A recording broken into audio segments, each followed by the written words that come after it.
Salam, hər vaxtınız xeyir əziz izləyicilər. Bu videoda mən Kaspi Test Bankından impuls enerji saxlanma qanunları və mexaniki iş yük mövzusunun 101-dən sona qədər olan testlərin izahını verəcəm.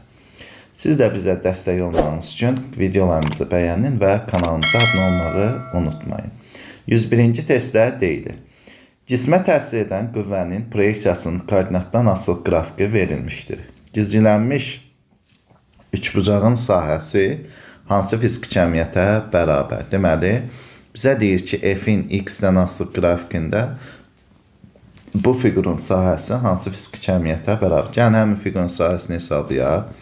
Deməli, A bərabərinə deyə bilərik. A bərabərdir. Belə bir düzbucaqlı üçbucaq verir. Düzbucaqlı üçbucağın da sahəsini biz tapanda nə edirdik?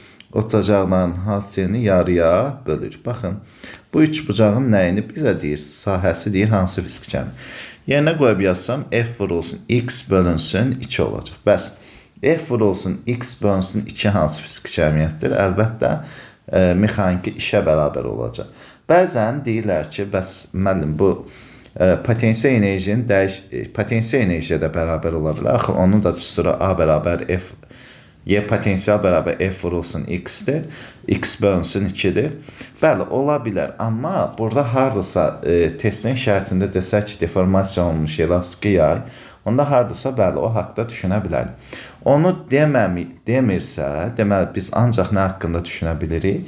Mexaniki iş haqqında düşünə bilirik. Deməli, doğru cavab hansı variantı oldu? Əlbəttə, C variantı oldu. Qüvvənin gördüyü iş. Müxtəlif mayil müstəvilər üzrə eyni cisim sürüşür. Hansı müstəvidə sürüşmə zamanı ağırlıq qüvvəsinin gördüyü iş ən kiçikdir? Biz bilirik ki, ağırlıq qüvvəsi konservativ qüvvə olduğuna görə onun gördüyü iş trayektoriyanın formasının asılı deyil. Ancaq başlanğıc və son nöqtəsinin vəziyyətindən asılı. Yəni, başlanğıc və son vəziyyətlərindən asılı. Burada başlanğıcları və sonları bir-birinə bərabər olduğuna görə, yəni başlanğıcı ilə son arasındakı məsafə bir-birinə bərabər olduğuna görə ağırlıq qüvvəsinin gördüyü iş hamısı nədir? Bir-birinə bərabər olur. Doğru cavab hansı variant? E variant. Müxtəlif hallarda cismə təsir edən qüvvənin proyeksiyasının koordinatdan asılı qrafikləri verilmişdir. Eyni yer dəyişmədə hansı qrafikə uyğun qüvvə daha iş görər? Az iş görər. Biz bilirik ki, qüvvənin koordinatdan asılı qrafikində qrafikin altına yaranan fiqurun sahəsi görülən işdir. Deməli, daha böyük iş görərdiksə, sahə daha böyük olmalıdır. Daha kiçik iş görərdiksə, sahə daha kiçik iş görməlidir. Yəni, biz gəl 5-i götürək, bir də 1-i götürək. 1-in altında, daha doğrusu 5-in altında yaranan sahə, bax, bu 5-dir. Bax, bu sahədir. Görürsünüz, kifayət qədər böyükdür. Belə bir nə verdi bizə? Trapesiya verdi. Amma 1-in altında yaranan sahə isə, bax, bu balaca bir sahədir. Deməli, biz nə deyəcəyik? Sahə az olduqca işdə nə olacaq? Az olacaq. Sahə böyük olduqca işdə nədir? Böyük. Bizdən azı soruşur. Azı soruşduğuna görə nə olacaq? Bir doğru cavab variantı olur. Növbət testimiz 104-cü testdir. Deyir ki, modulu F olan qüvvə eyni kütləli cisimlərə. Deməli, burada bir diqqət edək, kütlələrimiz eynidir. Eyni kütləli cisimlərə müxtəlif bucaqlar altında tətbiq edilmişdir. Eyni yer dəyişmədə, deməli, yer dəyişmələrimiz də eynidir. Hansı qüvvənin gördüyü iş ən böyükdür? Baxaq, işin düsturunu biz bilirik. İşin düsturu nədir? A bərabərdir F vurulsun S kosinus alfadır.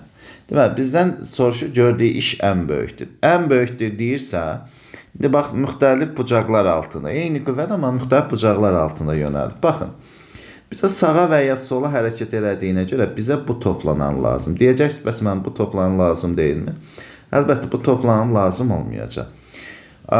Ona görə lazım olmur ki, çünki cisim üfüqi səth boyunca hərəkət edir. Bunu üfüqi səth boyunca hərəkət etdirən qüvvə də bunun üfüqi toplanandır.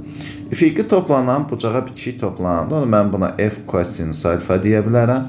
Kosinus 60-da da F vurulsun. Kosinus 60-da da, daha doğrusu 30-da da kökdə 3 bölünsün 2 verəcək. Gəldik. Burada görürük ki, yer dəyişmə ilə üst-üstə düşür. Yəni, F vurulsun F kosinus alfa olacaq. Kosinus 0 dərəcə olduğuna görə f vurulsun. Kosinus 0 dərəcə. O da bizə nə verəcək? F. Burada f-ə bərabər oldu. Bura baxıram. Burada nədir? Baxıram ki, yenə eyni qaydada bucağımız nədir? 20 dərəcədir. 20 dərəcə olduğuna görə f kosinus 20 dərəcə. Təbii ki, bu da kökdə 3 bölünsün 2-dən daha böyük bir qiymət alacaq. Sonra gəldik, kosinus nədir? 45 dərəcə. Kosinus 45 dərəcə. F kosinus 45 yaza bilərik. 45, mən 40 yazdım. 45 dərəcə. F vurulsun, kosinus 45-də kökdə 2 bölünsün 2 verir. Yəni, belə verir. Fikir verin, işin də düsturan yazsa, məsələn, bir də A variantında yer dəyişməm zaten eynidir. Kökdə 3 bölünsün 2, F vurulsun S. Sonra burada nə olacaq? A bərabərdir. F vurulsun sadəcə S olacaq. Burada A bərabərdir. Deməli, kosinus 20-də nə verir? Deməli, kökdə 3 bölünsün 2-dən daha böyük qiyməti olacaq. F vurulsun S, kosinus, nə deyəcəm? 20 dərəcə. Bunu diqqətdə saxlayaq. Burada isə A bərabərdir. Yaza bilərik. F vurulsun S, kosinus neçə? Kosinusu yazmaya ehtiyac yoxdur, düşünürəm. F vurulsun S, kökdə 2 bölünsün 2 verəcək. Diqqətlə baxaq, bizdən işin deyir, ən böyük iş görər. Əlbəttə, aydındır. Burada ən böyük işimiz nədir? B variantda F vurulsun S olacaq. Doğru cavab hansı variantı oldu? 104-də B variantı. Növbəti 105-ci test. Eyni bir cismi yerin gravitasiya sahəsində A nöqtəsindən B-yə 3 müxtəlif trayektoriya üzrə gətirirlər. Həmin trayektoriyada ağırlıq qüvvəsinin gördüyü işləri müqayisə edin. Əziz dostlar, burada bir şey diqqət edək. Ağırlıq qüvvəsi konservativ qüvvə olduğuna görə trayektoriyanın formasının asılı deyil. İstər birinci trayektoriya olsun, A-dan B-yə gəlir. İstər B-dən A-ya ikinci trayektoriya olsun. İstərsə də eyni qaydada deyək ki, B-dən A-ya və yaxud da A-dan B-yə başlanğıcları və son vəziyyətləri eynidir. Deməli, hər 3 trayektoriyada iş bir-birinə bərabərdir və sıfırdan fərqli olacaq. A1 bərabərdir A2-yə, o da bərabərdir A3-ə, amma fərqlidir nədən? Sıfırdan. Belə bir cavab axtarmalıyıq. Baxaq görək, varmı elə bir cavab? Doğru cavab hər halda bəli. Sıfırdan fərqli, yəni sıfırdan böyük deyə bilərik. Doğru cavab hansı variant oldu? C variantı olacaq. Deyəcəksiniz, bəs niyə D variantını seçmədik? Burada bir şeyə diqqət edək. 3 müxtəlif A-dan B-yə gəlir. Burada istiqaməti səhv verir. A-dan B-yə. Ağırlıq qüvvəsi aşağı doğru hərəkətdə trayektoriya nə verir? Müsbət verdiyinə görə elə birbaşa A1 bərabərdir A2, o da bərabər A2, amma nədir? Sıfırdan böyük olacaq. Cismin hərəkət istiqamətinə perpendikulyar olan sabit qüvvənin gördüyü işin gedilən yoldan asılılıq qrafiki hansıdır? Biz birlikdə, əgər A bərabərdir F vurulsun S, kosinus alfa düsturuna görə, əgər bizə alfa bərabər 90 dərəcə verirsə, kosinus 90-da 0 olduğuna görə A bərabər F vurulsun, S vurulsun 0. Yəni, işimiz nəyə bərabər olacaq? 0-a bərabər olacaq. Onda doğru cavab hansı variantdır? D variantı olur. Davam edək. Növbəti testimiz 107-ci testdir. X ox istiqamətinə hərəkət edən cismə 4 qüvvə təsir edir. Hansı qüvvənin gördüyü iş mənfidir? Biz bilirik ki, dartının əksinə yönələn qüvvənin gördüyü iş həmişə nədir? Mənfidir. Belə deyə bilərik. Məsələn, hansı istiqaməti dartırıqsa, cisim həmin istiqamətdə hərəkət edəcək, yəni V-si sağa doğru.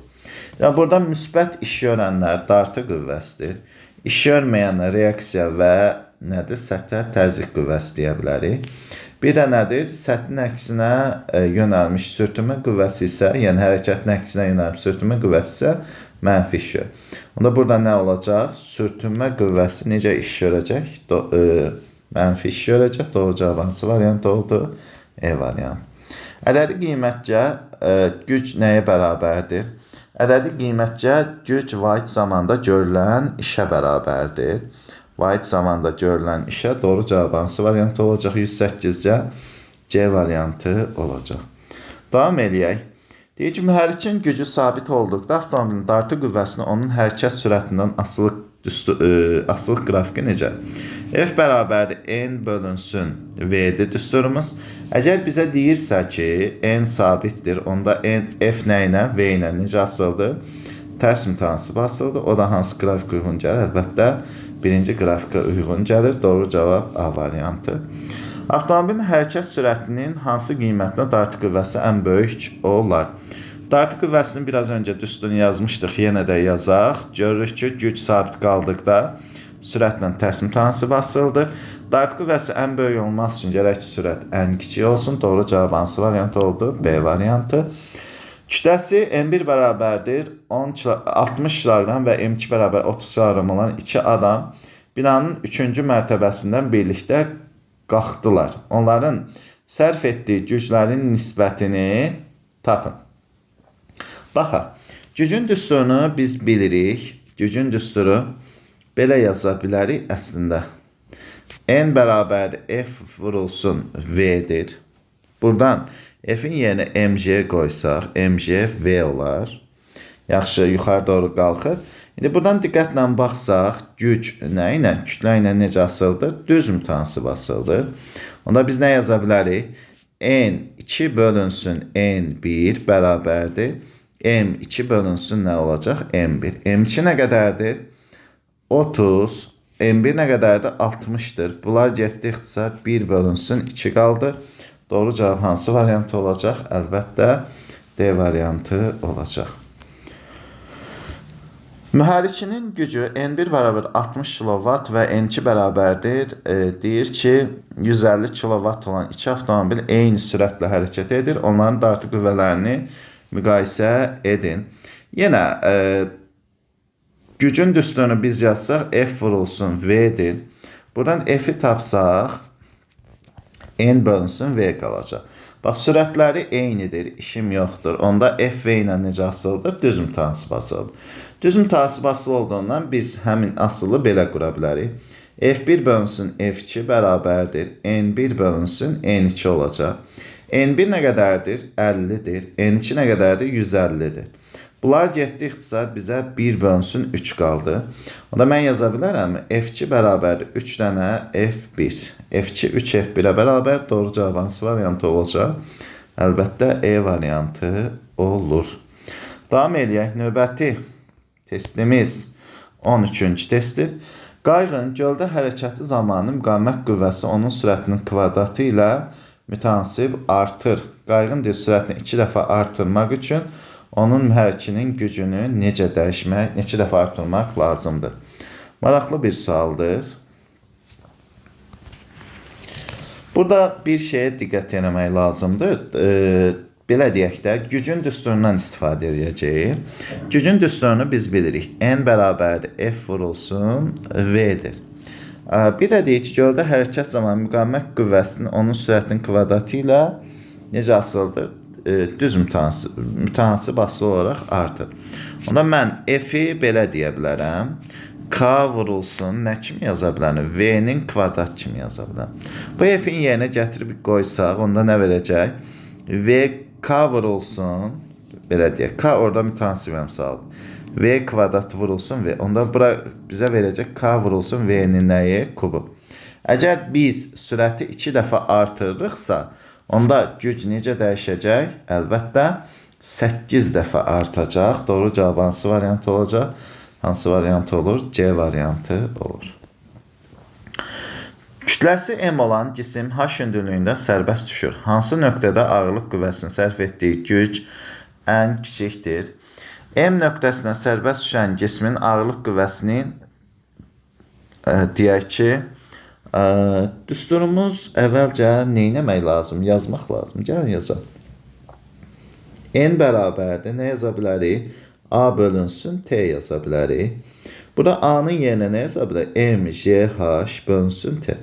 Burada dəyişməyənlərə baxaq. Dəyişmir M. Eyni zaman müddətində T. Deməli, burada güc nə ilə? H-la düzlük. H deməyək, gedilən yolla. İndi ən kiçikdir deyirsə, deməli, ən kiçik nə olmalıdır? Yol getməlidir. Bəli. Ən kiçik yol da harada gedir? Əlbəttə 1-də gedir. Doğru cavab hansı variant oldu? A variantı. Növbəti hansı mayıl müstəvidə faydalı şəmsalı ən böyükdür? Meyl bucağına əsasən faydalı şəmsalının düsturunu biz bilirik. Eta bərabər nə yazmışdı? 1 bölünsün 1 plus mü kotangens alfa. Burada da alfa bucağı ilə tərs asıldır. Biz alfa bucağını artırırıqsa kotangensin qiyməti necə olacaq? Az olacaq. Kotangensin qiyməti azaldığından bizim bu cəm də azalacaq və eta neynəcək? Artacaq. Demək, ən böyük bucağa etanın ən kiçiyi düşəcək. O da hansı variantdadır? Əlbəttə D variantı olur. 15-də D variantı. Kütləsi M olan yükü yuxarı yönəlmiş A tərci ilə H hündürlüyünə qaldırmaq üçün F qüvvəsi nə qədər iş görməlidir? Gəlin F-in düsturunu biz tapaq. Nə idi? Yuxarı A tərcdən qaldırırsa tərpənən blokdur. Daha doğrusu tərpənməz blokdur. M, J plus nə? A-dır. Buradan F-i tapsaq bizə nə verəcək? F bərabər M-miz M, J plus elə olduğu kimi yazaq. İşin də düsturunu biz bilirik. İşin düsturu nə idi? A bərabər F vurulsun, deyək H-dır. F-in yerinə qoysaq M, J plus A vurulsun nə olacaq? H. Var mı elə variant? Doğru cavab hansı variant oldu? 16-da D variantı olacaq. Daha doğrusu B variantı olur. Növbəti testimiz səhvərimsə 17-ci testdir. Baxaq, bəli. Deyir ki, kütləsi M olan yükü aşağı yönəlmiş A tərci ilə H hündürlüyünə qaldırmaq üçün F qüvvəsi nə qədər iş görməlidir? Ümumiyyətlə, bloklar sistemində işdə qazancı olmadığından A tərcdən qaldırırsa M, J minus plus A vurulsun H düsturundan. Aşağı indirdikdə isə M, J minus A düsturu ilə istifadə edir. Burada da doğru cavab hansı variantı oldu? C variantı. 118-ci testdə deyilir. Tili A olan, kütləsi isə M olan 3 kubu bir-birinin üzərinə qoymaq üçün ən azı nə qədər iş görmək lazımdır? Deməli, burada əziz dostlar, potensial enerji haqqında teoremdən istifadə edək. Potensial enerji haqqında teorem nə idi?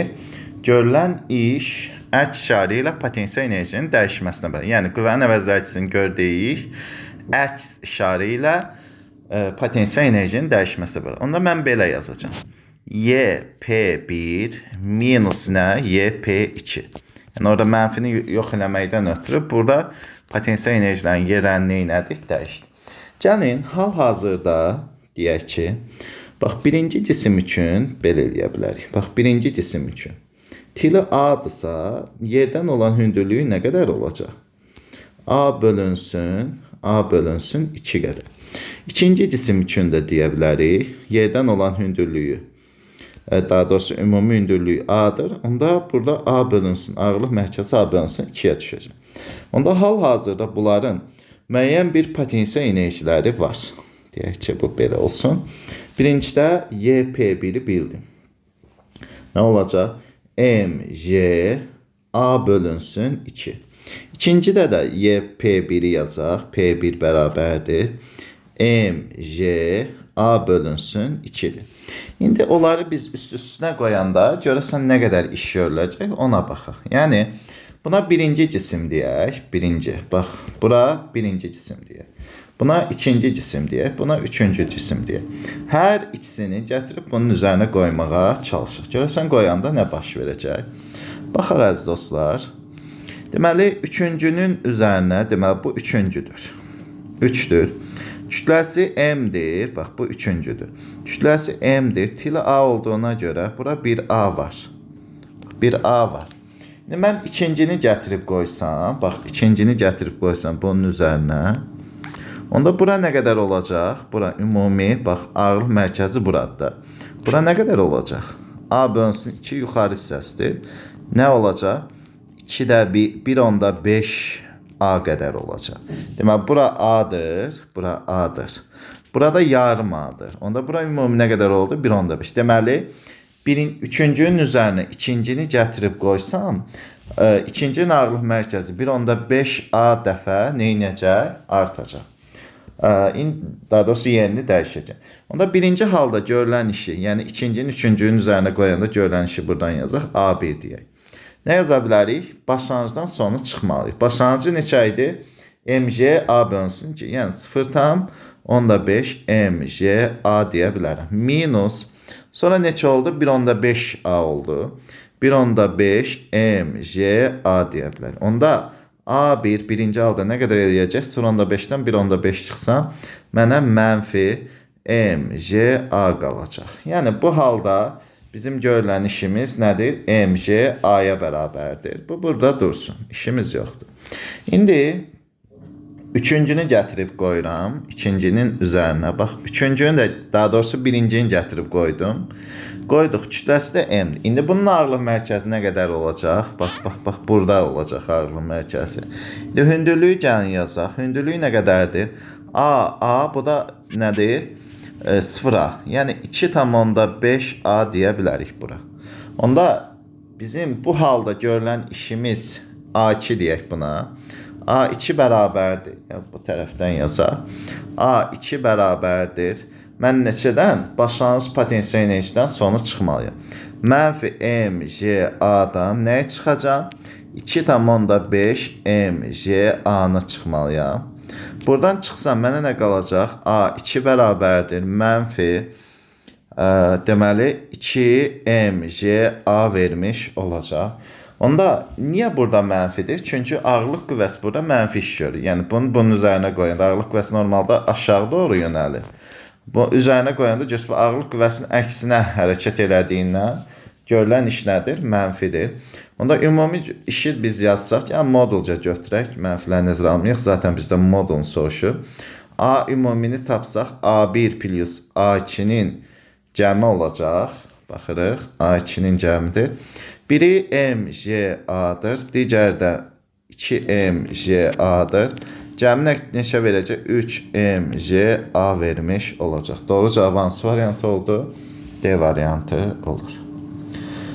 Növbət testimiz 119-cu testdir. Cismə təsir edən qüvvənin gördüyü işin zamandan asılıq qrafiki paraboladır. Qüvvənin sərf etdiyi gücün zamandan asılıq grafikini qurun.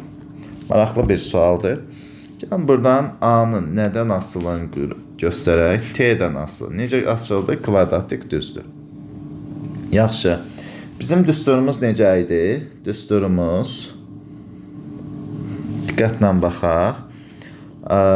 N bərabərdir. A bölünsün nədir? T'dir. A-nın T'dən asılını belə qursaq gətirib nədir? KT kvadrat kimi göstərək. Daha yaxşı olsun. Deməli, bu asıllığı da belə götürək. A bərabərdir. KT-nin nəyi? Kvadrat. Bu formada gedək. Məncə belə getməyimiz daha məntiqlidir. Gətir bu ifadəni burada yerinə qoysam. KT kvadrat bölünsün T. Burada T'lər ixtisar edəcək. Bizə nə qalacaq? KT. Onda deməli necə asılı olacaq? Düzüm tansı asılı oldu. Fikir verin. Bizim N'imiz T'dən necə asılı olur? Düzüm tansı. Bunu niyə belə qurduq? Çünki bizim ifadəmiz var idi. Y bərabər KX kvadratı. Buradan da Y-in yerində neçə durur? Bax, asıllığını qursaq bunu.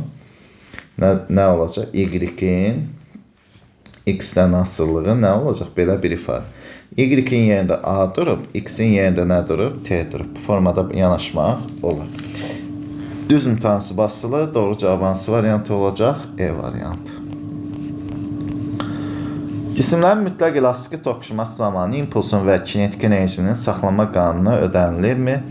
Bəli, impulsunda kinetik enerjinin də saxlanma qanunu hər ikisi ödənilir. Doğru cavab hansı variantı oldu? 120-də A variantı olacaq. Niyə? Çünki mütləq elastiki toqquşma zamanı mexanik enerjinin heç bir hissəsi daxili enerjiyə çevrilmir. Bu zaman həm impuls zaten ödənilir, enerjidə saxlama qanunu daxili enerjiyə çevrilmə baş vermədiyindən, yəni mexanik enerjinin daxili enerjiyə çevrilməsi baş vermədiyindən o da ödənilir. 21-ci testdə deyilir. Kütləsi 20 kiloqram olan cismə təsir edən qüvvənin proyeksiyasının zaman qrafiki verilmişdir. T1 bərabər 5 saniyə. Bax, burada diqqətli olaq. T1 bərabərdir 5 saniyə, bir də T2 bərabərdir 20 saniyə arasında. Yəni, bizə 5 ilə 20 saniyə aralığı maraqlıdır. Bax, bu 5 ilə 20 saniyə aralığı maraqlıdır. Biz də bilirik ki, F-in T-dən asılı qrafikində, grafikin altındakı fiqurun sahəsi impulsun dəyişməsinə bərabər. Yəni, belə deyə bilərik, S fiqur. Yaxşı, impulsun dəyişməsini necə yaza bilərik? Impulsun dəyişməsi qüvvə impulsuna bərabər. F vurulsun delta T-yə. Bu delta P-ni həm də belə yaza bilərik. M delta V kimi yaza bilərik. F vurulsun delta T. Yerinə qoyaq. M-miz 20-dir. Delta V bərabərdir.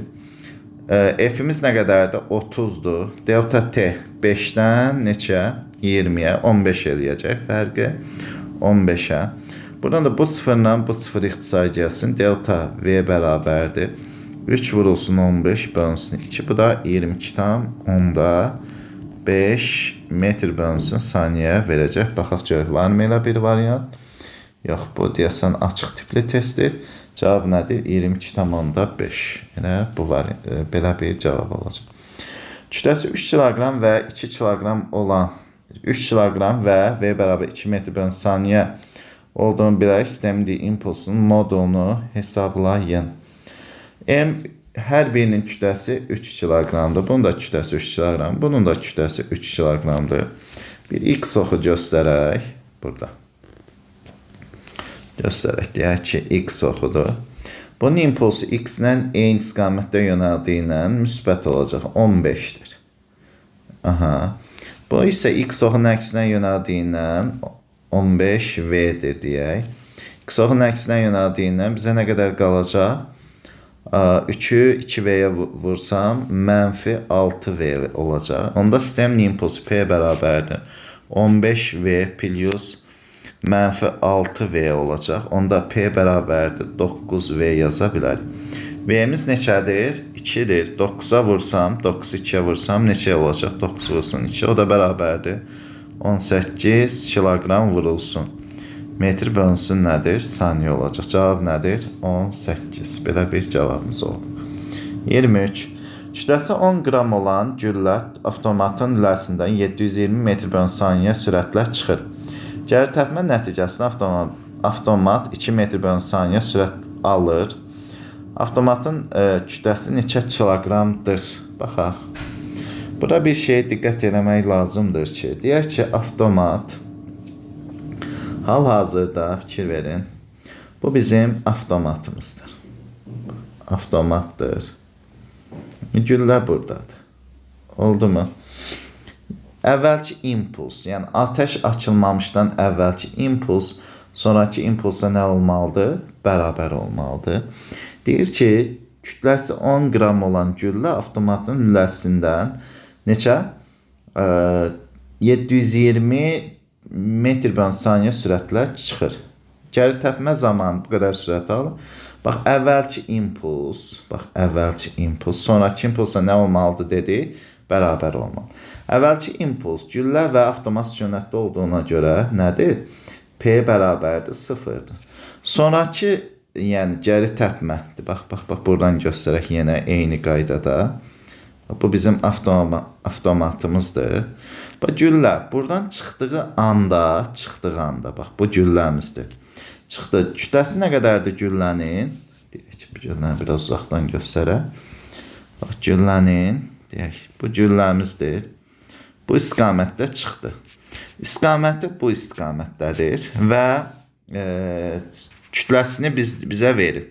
M bərabər 10 qramdır, 0,1 kiloqram deyək və sürətini də verib. V bərabər neçədir? 720 metr bölünsün nədir? Saniyədir. Amma avtomat bu istiqamətdə təpir.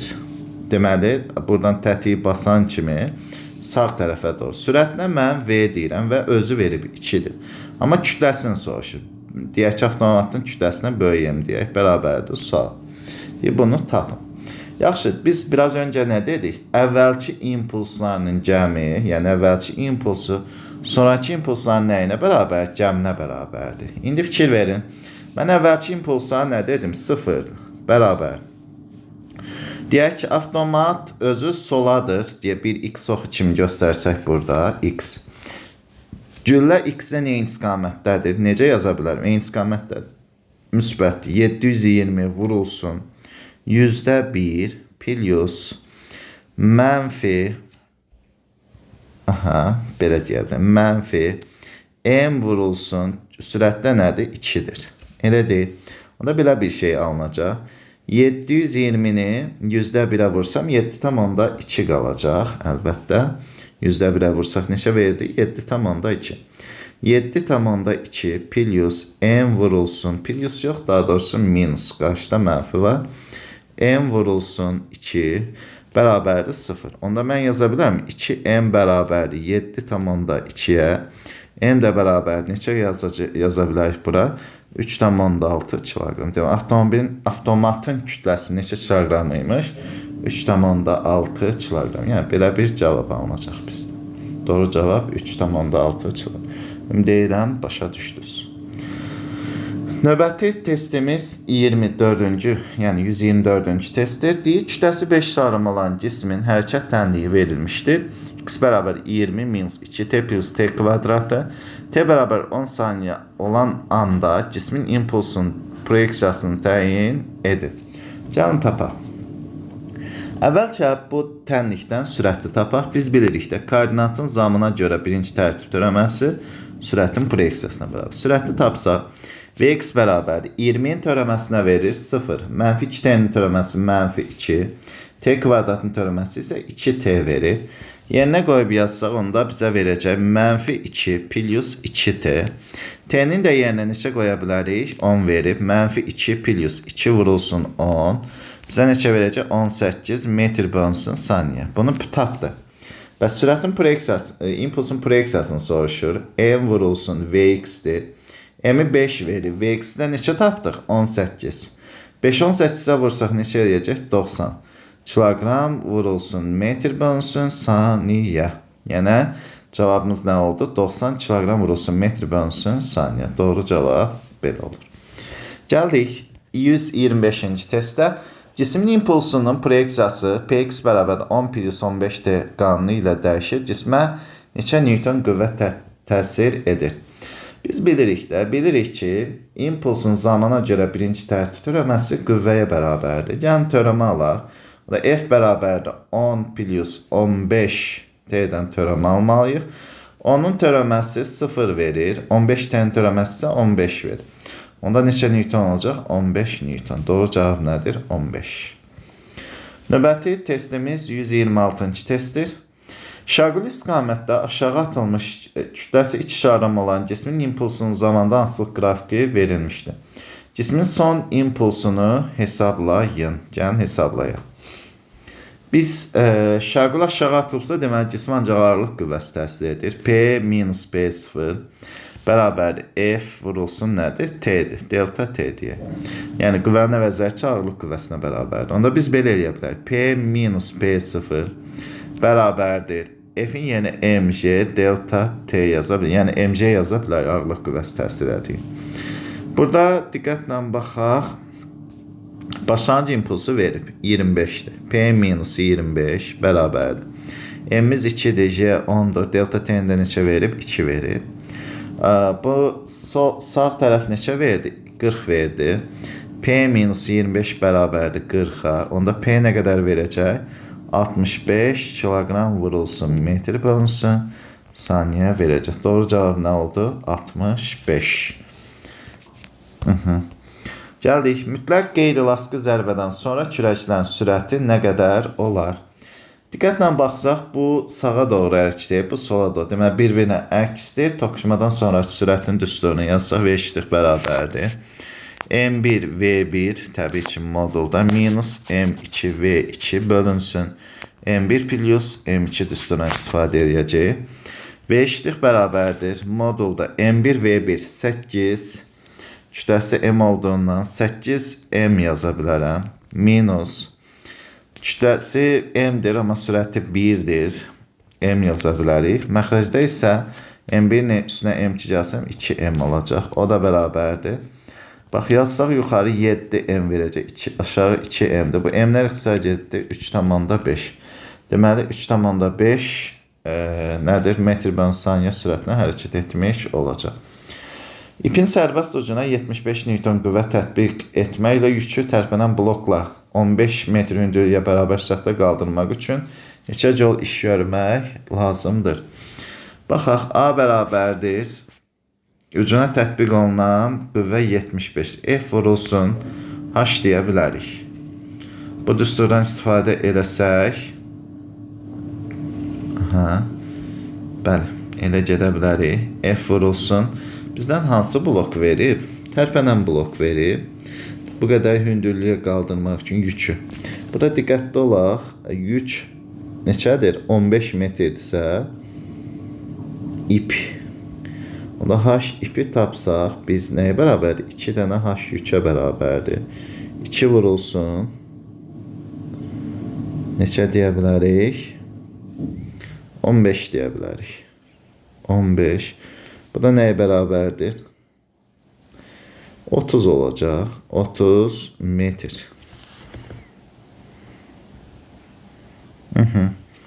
Yəni H ip deyə bilərik. F-imiz var. Yerinə qoyub hesablama aparsaq bizə nə verəcək?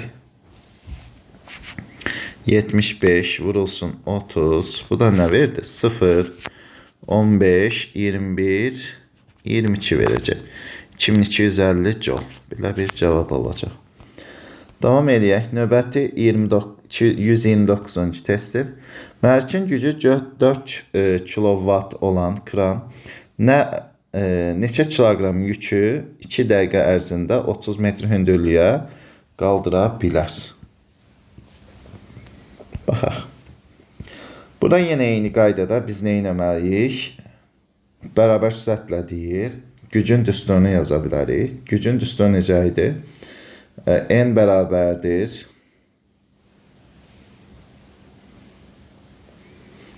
F vurulsun V-dir. Bərabər sürətlə elə yazaq. F vurulsun V. V-nin də yerinə S bölünsün T yaza bilərik. S bölünsün T.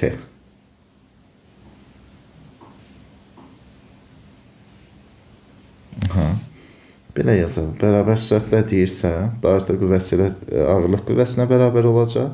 M, J, V. V-nin də yerinə S bölünsün T qoyacaq. M, J vurulsun nədir? S bölünsün T. Heç nə, belə gedə bilərik. Və yaxud da H bölünsün T yazaq. Daha yaxşı olar. H bölünsün T. N-imiz nə qədərdir? 4-dür. 4000 yaza bilərik. Bərabər. M nə qədərdir? Neçə sərəmdir? M olduğu kimi yazaq. J 10-dur. H-ımız nə qədərdir? 30-dur. Neçə dəqiqə müddətinə deyir? 120 saniyə müddətinə. 2 dəqiqə 120 saniyə verəcək. Burada ixtisar edək. Deməli, 30 ilə bunu ixtisar etsək, burada 4 qalacaq. Sonra bu sıfırla bunu ixtisar edəsək, bizə nə qalacaq? M bərabərdir 160 kiloqram qalır səhv eləmirəmsə, bəli.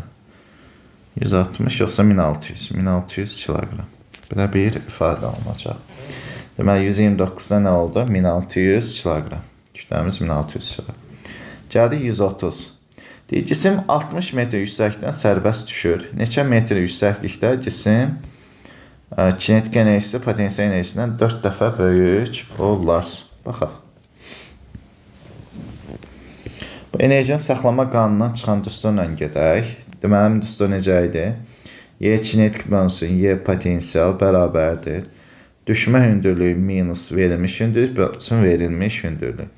Yaxşı, düşmə hündürlüyü bizdən nə deyir? Potensial enerjisindən 4 dəfə. Y kinetikin yerinə 4Y potensial qoya bilərik. Bölünsün Y potensial bərabərdir. 60 minus H bölünsün H. Burada bunlar getdikcə 4H bərabərdir 60 minus H-a. 5H bərabərdir 60-a. Onda H-da nə qədər olacaq? 12 metr. Deməli, 12 metr hündürlükdə kinetik potensialdan neçə dəfə 4 dəfə böyük olacaq. Doğru cavab 12 metr olacaq. Yaxşı, növbət testimiz 131-ci testdir. Deyir ki, 3 cisim, 3-ün impulsun proyeksiya zaman qrafikləri verilmişdir. Doğru ifadələr hansılardır? Burada diqqətlə baxaq. Birincidə cisim necə hərəkət edir? X oxunun əksinə yavaş yandır. Aha. İkincidə X oxunun istiqamətinə yavaş yandır. Üçüncüdə isə X ox istiqamətinə bərabər sürətlə hərəkətdir. Yaxşı, maraqlıdır. Birinci cismə təsir edən qüvvənin proyeksiyası müsbətdir. Qüvvənin proyeksiyası müsbət deyə bilərik. X oxunun əksinə yavaş yandır və qüvvənin proyeksiyası müsbətdir. Bu düzdür. İkinci cismə təsir edən qüvvənin proyeksiyası müsbətdir. Yox, bu yanlışdır. Üçüncü cismə təsir edən qüvvənin proyeksiyası müsbətdir. Xeyr, ümumiyyətlə qüvvə təsir etmir. Üçdə yanlışdır. Birinci cismə təsir edən qüvvənin proyeksiyası mənfidir. Xeyr. İkinci cismə təsir edən qüvvənin proyeksiyası mənfidir. Bu düz deyil. Üçüncü cismə təsir edən qüvvənin proyeksiyası sıfırdır. Bəli, bu da düzdür. Doğru cavab nə olacaq? 1, 5, 6. Cavab 1, 5, 1 də nədir? 6-dır. Bu formada bir cavabımız olacaq. Baxaq, növbəti testimiz neçənci testdir? 132-ci testdir. Deyir ki, mütləq qeyri-elastiki zərbədən sonra dayanan kürələr cütünün müəyyən edir. İmpulsları bərabər olmalı. Baxaq. Bununki 2mv, bununki mv. Deməli, bu dayanmaz. Bununki 2mv, bununki 2mv. Deməli, bu dayanacaq. Bununki mv, bununki da mv. Deməli, bu da dayanacaq. Bununki 4mv, bununki mv-dir, dayanmaz. Bununki mv-dir, bununki də mv-dir, dayanar. Bununki 2mv-dir, bununki mv-dir, dayanmaz. Deməli, dayanan nə oldu? 2, 3, 5. Cavab nədir? 132-də 2, 3 və 5 cavabları olacaq. Növbəti testimiz 133-cü testdir. X oxu istiqamətinə hərəkət edən cismə 6 qüvvə tətbiq edilmiş. Doğru ifadələri müəyyən edin. X ox istiqamətinə deyirsə, V-miz hara doğrudur? X-nə neyin istiqamətdədir? Bax, deyir F1 və F2. Mən görə bilsəm, yaxşı olacaq. Deyəsən, bu F4-dür. Hər halda. Yox, buradan gəlin düzəliş edək. Yaxşı görsənmir bunlar. F6-ya oxşuyur bura. F6. Sonra bura F3-ə oxşadıram. F3. Sonra bura F2-yə oxşuyur. Bura yəqin ki F1 olar. Bura F4 olar. Yəqin ki burada F5 olur. Yəni belə güman eləyirəm ən azından. Ortada da bir dənə cisim var. Mənə deyir ki, F1 və F2 qüvvələri müsbət iş görür. F1 və F2. Düzdür hər halda. F4-dən F5 qüvvələri müsbət iş görür. 4-5 hərəkətin əksdən yönəldiyinə müsbət iş görə bilmir. F3-dən F6 müsbət iş görür. Yox, ümumiyyətlə iş görmür. F1 ilə F2 qüvvələr mənfi iş görür. Xeyr. F4 və F5 qüvvələri mənfi iş görür. Bəli. Sonra F3 və F6 iş görmür. Bəli. Doğru cavab nə olacaq? 1, 5, 1 də 6. Kütləsi M olan cisim V0 başlanan sürətdə şaqili yuxarı istiqamətdə atılmışdır. H maksimal hündürlüyünə qalxmışdır. Cismin tam mexaniki enerjisinin ifadələri hansılardır? Deməli, tam maksimal H hündürlüyünə qalxa bilirsə bu cisim, deməli, tam mexaniki enerjisini belə yaza bilərik. Y tam bərabər mg böyük H yaza bilərik. Çünki maksimal qalxma hündürlüyündə kinetik enerji 0. Biri 2'dir. Atıldığı anda da potensial enerji 0 olduğuna görə nə yaza bilərik? mv0-ın kvadrat bölünsün 2 yaza bilərik. 4 də düzdür. Sonra başqa nə yaza bilərik? Bir də tam enerjini istənilən anda yaza bilərik. Y tam bərabərdir. mv kvadrat bölünsün 2 plus nə? mg h kimi də yaza bilər. Bu istənilən halda damdan düzdür. Cavab onda 2, 3, bir də 4 olacaq. Yalnız konservativ qüvvələr təsir edən qapalı sistemlər cisimlər sistemi üçün hansı ifadə doğrudur? Sistemin tam mexaniki enerjisi dəyişmir, əlbəttə. Bir düzdür. Kinetik enerjisi dəyişmir, xeyr, dəyişə bilər. Niyə dəyişməsin? Potensial enerjisi dəyişmir, xeyr. Kinetik enerjisi artanda potensial enerji eyni qədər azalır, bu düzdür. Kinetik enerjisi azalanda potensial enerjisi azalır, xeyr, əksinə artmalıdır. Potensial enerjisi artanda kinetik enerjisi eyni qədər azalır, bəli, bu da düzdür. 1, 4, bir də 6 olacaq cavabımız. Növbəti 136-cı testdir. Kütləsi m olan cisim H hündürlüyündən sərbəst düşür. Cismin kinetik enerjisinin ifadələrini göstərin. Yəni H hündürlükdən sərbəst düşürsə, belə deyək, atıldığı anda kinetik enerjisi sıfırdır. Bunda belə yaza bilərik. Bax, kinetik enerjisi dəyən anda, bax, V kvadrat bölünsün, mv kvadrat bölünsün 2 ilə gedə bilər. Bu 1. Var ilə var. Biri 4'dür. Sonra yerə dəyən anda, yəni təsəvvür edin ki, bu cisimdir, sərbəst düşür və yerə dəyir. Yəni, bu dəyən andakı kinetik enerjisi P kvadrat bölünsün 2m ola bilər. Var. Bir də Y kinetik bərabərdir. PV bölünsün nədir? 2 ola bilər. Bir də 5'dir. Cavab nə oldu? 4, 5, 6. Başqa nə ola bilər?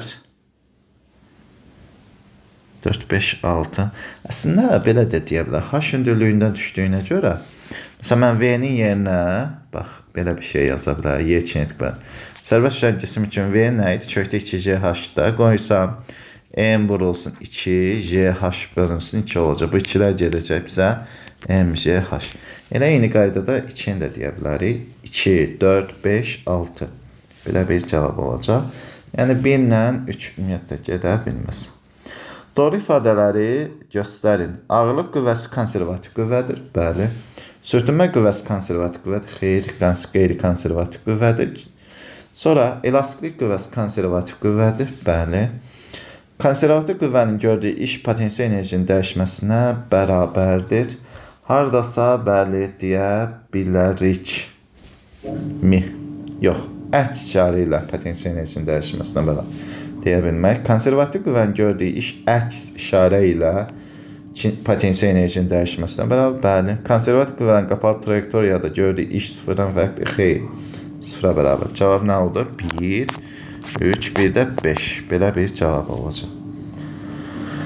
Növbəti 138-ci testdir. Kinetik və potensial enerjilər haqqında teoremlərə aid olan ifadələri göstərin. Əvəzləyici qüvvənin gördüyü iş kinetik enerjinin dəyişməsinə bərabərdir. 1 düzdür. Əvəzləyici qüvvənin gördüyü iş potensial enerjinin dəyişməsinə bərabər. Xeyr, əks işarə ilə potensial enerjinin dəyişməsinə bərabərdir. Konservativ qüvvənin gördüyü iş əks işarə ilə kinetik enerjinin dəyişməsinə bərabər. Xeyr. Konservativ qüvvənin gördüyü iş əks işarə ilə potensial enerjinin dəyişməsinə bərabər. Bəli, düzdür. Elastiklik qüvvəsi müsbət iş görəndə yayın potensial enerjisi artır. Xeyr, əksinə. Əks işarəli olduğuna görə neynəcək? Azalacaq. Elastiklik qüvvəsi müsbət iş görəndə yayın potensial enerjisi azalır. Bəli. Cavab neçə oldu? 1, 4, bir də 6. Belə bir cavab olacaq. Növbət testimiz 139-cu testdir. Düz xəttdə hərəkət edən iki cisim üçün kinetik enerjinin koordinatdan qrafiki verilmişdir. Doğru ifadələri göstərin. Baxaq. Y kinetikin x-dən. Birinci cisimə diqqətlə baxsaq, cisim necə hərəkət edir? X-ox istiqamətində hərəkət edir. Yeyinləşən deyə bilərik. Bu isə x-oxun yavaşlayan hərəkət deyə bilərik. Birinci cisim təsir edən qüvvə x-ox istiqamətində yönəlmişdir. Bəli, düzdür. Kinetik enerjisi artır hardasa. İkinci cisimə təsir edən qüvvə x-oxu istiqamətinə yönəlmişdir. Xeyr, 2 yanlışdır. Demək, burada 2-yə biz yanlış deyə bilərik. İkinci cisimə təsir edən qüvvə x-oxunun əksinə yönəlmişdir. Burada birincinin, ikincinin yerlərini biz dəyişik saldıq. Bu birincidir, bu ikincidir. Diqqətli olaq. Birinci cisimə təsir edən qüvvə x-ox istiqamətinə yönəlmişdir. Xeyr. İkinci cisimə təsir edən qüvvə x-ox istiqamətinə. Burada 2 düzgün olacaq, bir yanlışdır. İkinci cisimə təsir edən qüvvə x-oxun əksinə yönəlmişdir. Birinci cisimə təsir edən qüvvə neçədir? 2 Newtondur. Tapaq da. Bura deyəsən 60'dır. Bura neçədir? 20'dir. Burada deyəsən 40'dır. T'miz də neçədir? 10'dur. Tapa bilərik. Bizim düsturumuz necə idi? Y kinetik minus Y kinetik 0 bərabər F vurulsun X idi də. Birinci cisim üçün tapsaq, Y kinetiki neçədir? Sonu 0'dır. 0 minus 20 bərabərdir.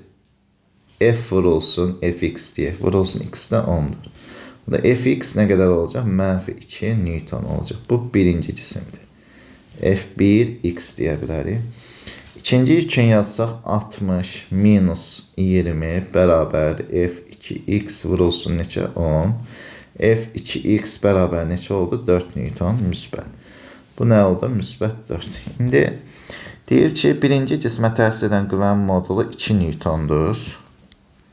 Modulunu deyir. Hardasa bəli deyə bilərik. Bu nədir? 4 düzdür. İkinci cismə təsir edən X oxunun əksinə. Yəni, bu yanlışdır. İkinci cismə təsir edən qüvvənin modulu 6 Newtondur. Deyə bilmərik. 5 yanlışdır. İkinci cismə təsir edən qüvvənin modulu 4 Newtondur. Bu da düzdür. Cavab nədir? 2, 4, bir də 6. Cavab neçə oldu? 2, 4, bir də nədir? 6 olacaq.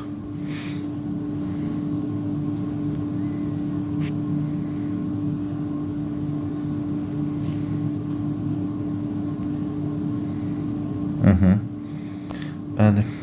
Davam edək. X istiqamətinə hərəkət edən cismə 2 qüvvə təsir edir. Doğru cavabları göstərin. Deyir ki, birinci yolumuz neçədir? 15 metrdir. Gəlin baxaq, görək nə yaza bilərik. Baxaq. Birinci halda görülən işi yaza bilərəm. A1 bərabərdir. F vurulsun S-dir. Neçə olacaq? 15'i 25'e vursam 275 oldu. İkinci halda gördüyümüz iş A2 bərabər mənfi 40'ı 15'e vurmalıyıq. 600 joule bura olacaq. Birinci cisim, birinci qüvvə bu qədər iş görər. Bu hardasa düzgün. Bir düzdür. Sonra ikinci qüvvə mənfi 600 iş görər. Bu da düzdür. Cismin kinetik enerji bu qədər artar. Cismin kinetik enerjisi bu qədər azalar. Müsbət iş görüb, baxaq görək necə dəyişir. Ümumi görülən işi biz yazsaq, A bərabər A1 plus nə deyə bilərəm? A2 deyə bilərəm. Cəmi nə qədər verdi? Mənfi 600-ün üstünə 275 yazsam, mənfi 370, 25 eləyəcək. 300 neçə? 25 joule deyə bilərik. Gördük ki, mənfi iş görüb. Demək, kinetik enerjisi azalacaq. 225 yox, daha doğrusu. Bəli, düz dedik. 325. Cismin kinetik enerjisi 225 joule azalar. Əslində burada diqqətli olaq. Əvəzləyici qüvvənin gördüyü işi bir diqqətlə hesablasaq, belə bir şey eləyə bilər. Əvvəlcə əvəzləyici qüvvəni tapaq. F əvəzləyici. Bir-birinə əks olduğuna görə neçə olacaq? 15 Newton olacaq. Onda görülən işimiz isə F əvəzləyici vurulsun S düsturuna görə 15 vurulsun neçə oldu? 15. Bu bizə 225 joule verdi, amma müsbət verdi. Daha doğrusu mənfi verdi. Çünki böyük qüvvə əks istiqamətdə yönəlir. Mənfi neçə? 225 joule deyə bilərik. Mənfi 225 joule. Çünki mənfi 15 verdi. Deməli, kinetik enerjisi bu qədər artıq. Xeyr, kinetik enerjisi bu qədər. 225 joule azalacaq. 4 düzdür, 3 yanlışdır. Sonra əvəzləyici qüvvə bu qədər iş görür. Yox, əvəzləyici qüvvə mənfi 225 joule iş gördü.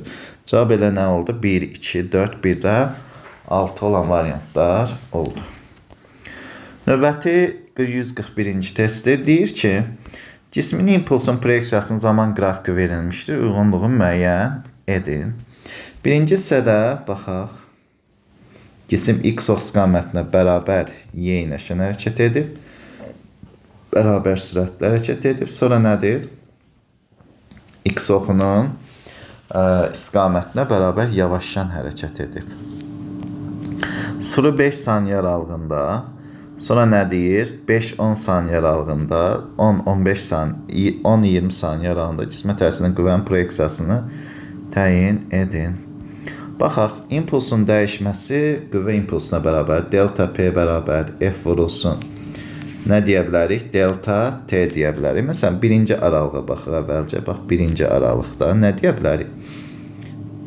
Delta P'miz nə qədərdir? 30-dan 10 çıxacaq. F vurulsun, F1 deyək. X vurulsun. Delta T'si neçədir? 5-dir. Onda F1X-i neçə yaza bilərik? Yəni, buradan düzəlişək. F1X-i biz yaza bilərik. 30-dan 10 çıxsam, 25-ə bölsəm 4 olacaq. 4 Newton. F1X-imiz 4 Newton oldu. Eyni şeyi ikinci aralıq üçün yazsaq. Burada impuls dəyişmədiyinə görə qüvvə nəyə bərabər? F2X bərabər 0 deyə bilər. Gəlir üçüncü hissədə. Sonu neçədir? Üçüncü hissədə. Sonu 0-dır. Başlanğıcı neçədir? 30-dur. Bərabər F3X vurulsun. T'si də 10-dan 20-yədir. 10 eləyəcək. F3X bərabər mənfi 3 Newton olacaq. Baxaq. Deyir ki, 0-5 aralığında 4 Newtondur. 1-ə nə getdi? C variantı gedər. 1-ə C. Sonra 0-a bərabərdir. 2-yə A gedər. 10 saniyə ilə 20 saniyə arasında cismə təsirin qüvvənin proyeksiyası mənfi 3 Newton. 3-ə də D gedər. Yəqin ki, 1-ə C, 2-yə A, 3-ə nədir? D variantı oldu. Eyni kütləli 3 cüt kürələr mütləq qeyri-elastik toqquşur, uyğunluğu müəyyən edin. Birinci toqquşmadan sonra impulsu böyük olduğuna görə V bölünsün 2 sürəti ilə toqquşmadan sonra hara doğru hərəkət edəcək? Sağa doğru hərəkət edəcək.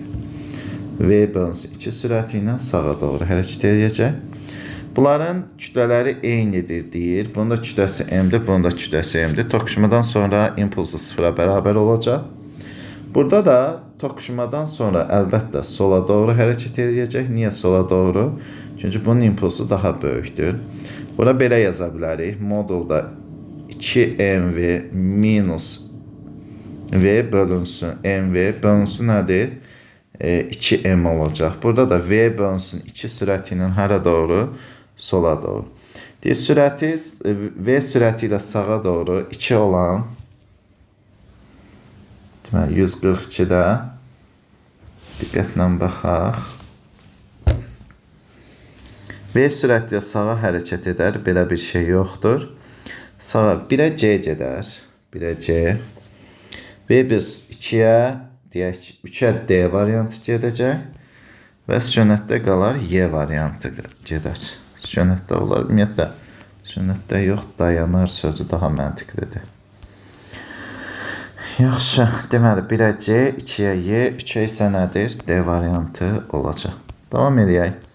143-cü testdə deyilir. Aşağıdakı hərəkətlərdə cismin kinetik enerjisinin zaman asılılığını müəyyən edin. Müəyyən hündürlükdən sərbəst düşən cismin kinetik enerjisi zaman 1-ə D variantı gedəcək. Kvadratik düz asıldır. Müəyyən hündürlükdən aşağı atılmış cismin kinetik enerjisi 2-yə B gedəcək. Müəyyən bir başlanğıc fiqə nəzərən bucaq altında atılmış cisim. 2 isə gedər hansı? A variantı gedər. Deməli 1-ə D, 2-yə B, 3-ə isə nədir? A variantı olacaq. 143-də. 144. Müəyyən hündürlükdən sərbəst düşən cismin tam mexaniki enerjisi 1-ə C gedər. Zamandan asılı deyil. Kinetik enerjisinin zamanın asılılığı 2-yə gedəcək A. 3-ə baxaq. 3-də isə yəqin ki, potensial enerjisi B gedir. C, A, B. Belə bir variant olacaq. Şaquli istiqamətli yuxarı atılmış cismin kinetik enerjisinin hündürlükdən biz bir ki, hündürlük artdıqca kinetik enerjisi nə edəcək? Azalacaq. Sonra nə edəcək? Artacaq. Yəni 1-ə elə yaza bilərik D. 145-də 1-ə D yaza bilərik. Sonra 2-də nə olacaq?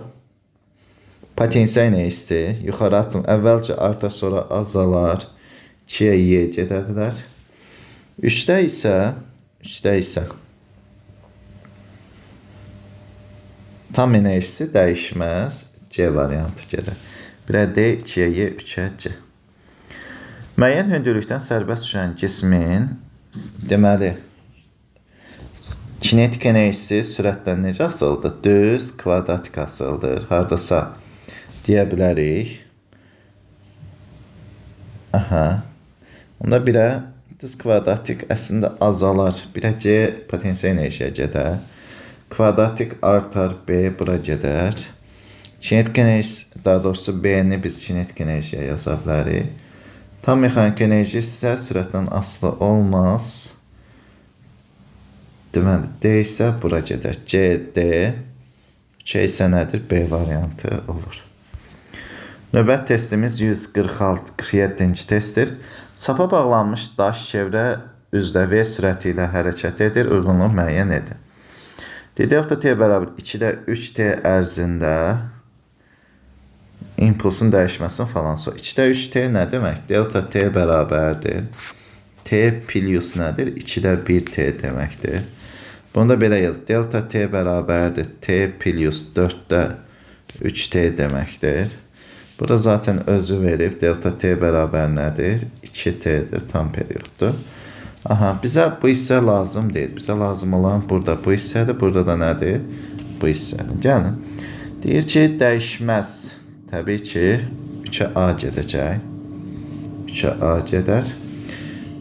MV qədər dəyişər. MV qədər dəyişməsi üçün gərək ki, 6-da 1 olsun. 2MV qədər dəyişər. 2-də 1 delta T bərabər 2-də 1T olmalıdır. 1-ə C gedər. Kökdə 2MV qədər dəyişər. 2-yə D gedəcək. MV bölünsün 2 qədər. Elə 1-ə C. 2-yə D. 3-ə isə nədir? A variantı. Sükunətdəki mərmi M1 bərabər M və M2 bərabər 2M kütləli 2 qəlpəyə parçalanır. Uyğunluğu müəyyən edin. P1 bölünsün P2 nisbəti impulsun saxlanma qanununa görə 1-ə bərabər olacaq. Bu 1-ə A getdi. Sonra nə deyir? Sürətlərin modulları nisbəti. Saxlanma qanununa görə P1 bərabərdir P2-yə, M1, V1 bərabərdir M2, V2-yə. Buradan da M1-imiz 2M'dir. Vurulsun V2, belə deyə bilərik. M2-miz nə qədərdir? M-dir. Vurulsun nədir? V1. Belə deyə bilərik. Burada M-lər ixtisar getdi. V1 bərabər 2V2 olacaq. Onda V1-in V2-yə nisbəti 2-yə bərabər olacaq. 2-yə nə getdi? B variantı getdi. Elə buradan yazaq. Kinetik enerjinin dəyişməsi Y kinetik bərabərdir. P kvadratı bölünsün 2M düsturuna görə M-lə necə asılıdır? Tərs mütənsib asılıdır. Elə Y kinetik Y2 bölünsün Y1 bərabər M1 bölünsün M2 olar. M1'imiz nə qədərdir? M, bu da 2M'dir. Nisbətinə verəcək 1 bölünsün 2 verər. 3-ə isə nədir? Y variantı getdi. Deməli, 1-ə nə dedik? Biraz öncə A, 2-yə B, 3-ə isə Y variantı. Növbəti 149-cu testdir. Düz xəttdə hərəkət edən cismin kinetik enerjisinin koordinatdan asılı qrafiki verilmişdir. Uyğunluğu müəyyən edin. Bax, bu hissədə kinetik enerji artıb, deməli, müsbət iş görülüb. Bu hissədə kinetik enerji azaltıb, mənfi iş görülüb. Bu hissədə isə nədir? Dəyişməyib, deməli, iş nədir? 0. 0x1 aralığında müsbət iş görülüb. 1-ə nə getdi? B deyə bilərik. Sonra x1, x2 aralığında iş mənfidir. C gedər. 2-yə C. 3-də isə, baxaq, mənfi iş görür. Sonra bir də 3-ə isə iş görmür gedər. A variantı gedər bura. Sonra diqqətlə amma başqa x ox istiqamətinə yönəlmişdir. Bir D-də gedə bilər eyni qaydada. X oxun əksinə yönəlmişdir. Azaldığına görə məncə bu Y-də bura gedər. Deməli, 1-ə B-də, 2-yə C-yə, 3-yə sənədir A variantı olacaq. Növbət testimiz 152 testdir. Sadə mexanizmdən faydalı iş əmsalına aid uyğunluğu müəyyən edin. Tərpənən blokda bilirik, mg bölünsün 2F-dir, 1-ə C gedər. Tərpənməz blokda mg bölünsün F-dir, 2-yə A gedər. H-nə L uzunluğu mail müstəvidə isə mg H bölünsün FL-dir, 3-ə isə nədir? D variantı gedər. Başqa varmı? Yoxdur. Deməli, 1-ə C, 2-yə A, 3-ə isə nədir? D variantı. Deməli, əziz izləyicilər, bu mövzunun sonuncu testinə də baxdıq. Növbəti video izahlarda görüşmək ümidi ilə sağ olun, özünüzdən müğayət olun.